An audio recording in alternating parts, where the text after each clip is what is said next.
Aujourd'hui, nous allons passer en revue 3 qualités, 3 aptitudes à avoir, à adopter quand on est chargé de recouvrement. Donc, on ne va pas voir des qualités dont on entend toujours parler ci et là, comme l'empathie, la persévérance, l'organisation, la négociation. Non, tout ça, on le sait, on nous le rabâche tout le temps. Nous allons voir 3 qualités un peu plus subtiles et qui, bien souvent, s'apprennent avec l'expérience et non pas en formation, sauf bien sûr dans les formations de WeRecouvre. Alors, on va en prendre 3, évidemment une liste non exhaustive, hein, comme la plupart des listes, n'ayant pas cette prétention. La première qualité à avoir quand on est chargé de recouvrement ou que l'on travaille dans les métiers du contentieux, du juridique, c'est de ne pas perdre son sang-froid. Pourquoi? Évidemment, ce conseil, cette maxime vaut pour tous les aspects de notre vie et principalement la vie professionnelle. Mais elle est encore plus vraie quand on relance des factures impayées. Vous savez qu'on a des gens au téléphone ou avec qui on échange par email. Pourquoi? Parce que quand vous êtes dans le recouvrement, vous communiquez avec des débiteurs. Et il peut arriver que un débiteur s'énerve, se montre agressif, parfois qu'il vous insulte, même si c'est rare, ou qu'il ne comprenne pas ce que vous lui expliquez, ou qu'il soit de mauvaise foi, et essaie de vous rouler pour ne pas payer. Bref, parfois la conversation peut déraper, ou justement être à 2 doigts de déraper, parce que c'est justement là que vous ne devez pas commettre l'erreur suivante, c'est de ne pas prendre les choses trop à cœur. N'oubliez pas qu'une personne qui est en retard de paiement, qui ne vous a pas payé pour X raison, vous ou votre employeur ou votre client, peu importe, est en position de faiblesse. Elle est en tort, cette personne le sait, mais des fois, par orgueil, elle ne voudra pas l'avouer, le reconnaître. Donc, qu'est-ce qu'elle va faire? Elle va compenser sa situation, sa position d'infériorité en devenant désagréable ou en tentant de se soustraire à ses obligations. Mais dites-vous bien une chose, ce n'est pas à vous qu'elle en veut à titre personnel. Donc, n'entrez pas dans son jeu et restez toujours calme ou, comme j'aime le dire, silencieux. Vous allez voir, le silence calme vraiment les gens énervés. C'est surtout la meilleure méthode. Deuxième qualité à avoir, c'est apprendre à détecter les sous-entendus. Donc, vous le savez, quand on est chargé de recouvrement, on a régulièrement affaire à des entreprises ou à des particuliers qui ne sont plus en capacité de payer leurs dettes ou alors qui ne peuvent les payer que partiellement ou petit à petit, souvent en prioritisant certains fournisseurs. Donc là, il nous faut agir en conséquence. Mais encore faut-il s'apercevoir qu'un client n'a plus d'argent.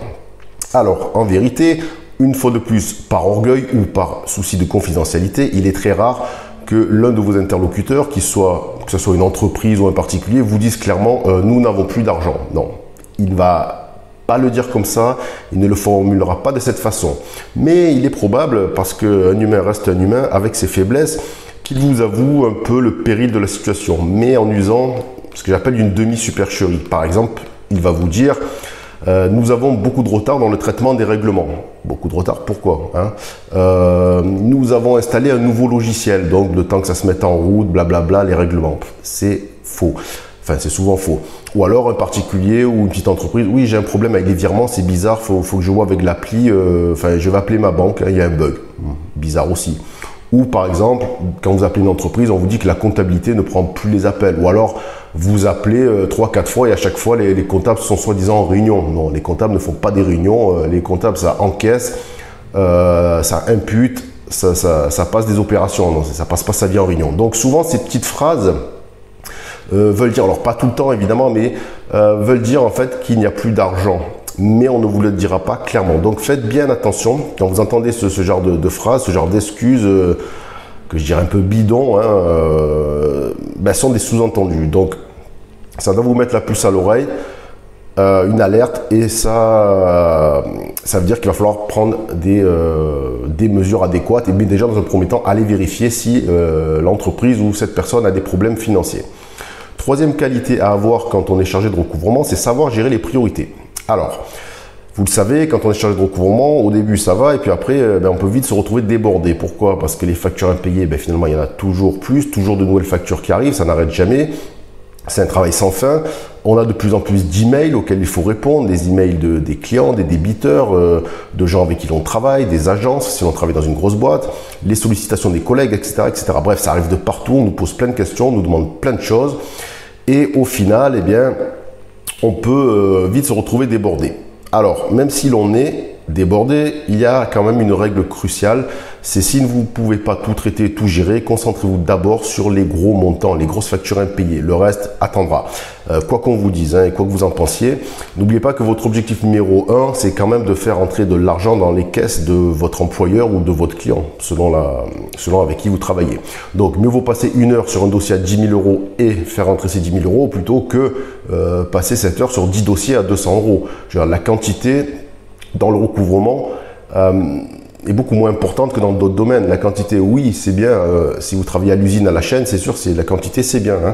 Maintenant, quand vous travaillez dans le recouvrement, mieux vaut faire de la qualité. Quand je le répète, c'est le montant que vous allez faire rentrer qui compte. Donc, cela peut paraître évident, je le conçois, mais pourtant, quand la masse de travail grossit, que l'on est sollicité de toutes parts, eh bien, des fois, on a tendance à oublier le principal et à se disperser. Donc, n'oubliez pas, si vous n'avez pas le temps de tout faire, d'abord les gros montants, les grosses sommes. C'est là qu'est l'argent. Voilà. On en finit pour aujourd'hui. Si vous voulez d'autres astuces, d'autres conseils sur le métier de chargé de recouvrement ou plus généralement sur le recouvrement de créances, sur la façon, les méthodes de récupérer votre argent quand vous avez affaire à des mauvais payeurs, eh bien, il faut absolument vous inscrire à notre liste de contacts privés pour recevoir tous les conseils par email gratuitement. Je vous mets le lien dans la description. Merci de m'avoir écouté. À bientôt.